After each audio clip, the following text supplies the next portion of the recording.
رہے لگ کے نظاروں زمیں کی بہاروں سبھی دے مناؤ حضور آ گئے ہیں اٹھو بے قرارو چلو بے سہارو خبر یہ سناؤ حضور آ گئے ہیں حضور آ گئے ہیں حضور آ گئے ہیں حضور آ گئے۔ بسم اللہ الرحمن الرحیم، السلام علیکم، میں ہوں کاشف احمد اور آپ دیکھ رہے ہیں حق نیوز۔ حضور آئے تو سر آفرینش پا گئی دنیا، اندھیروں سے نکل کر روشنی میں آ گئی دنیا۔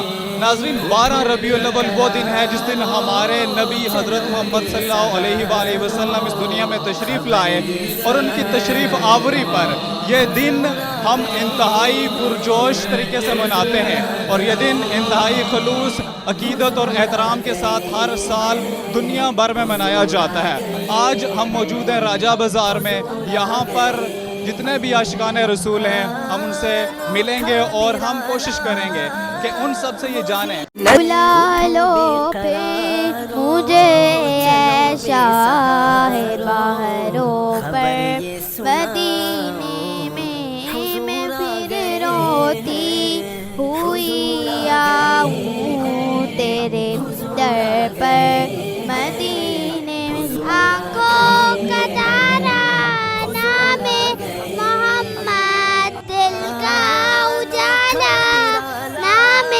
محمد صلی اللہ علیہ وسلم، صلی اللہ علیہ وسلم۔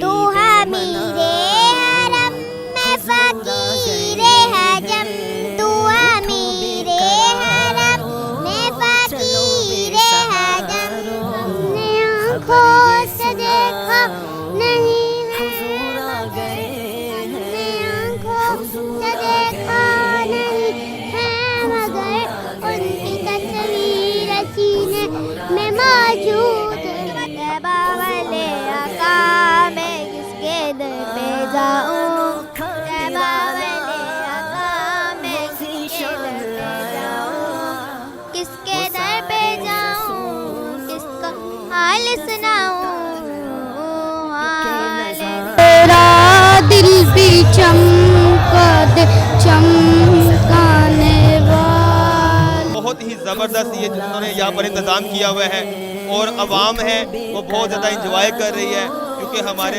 سرکار کی آمد کا دن ہے۔ جگہ جگہ لوگوں نے سٹیج لگائے ہوئے ہیں، ثنا خوانی ہو رہی ہے، ماشاءاللہ بہت اچھا انتظام کیا ہوا ہے۔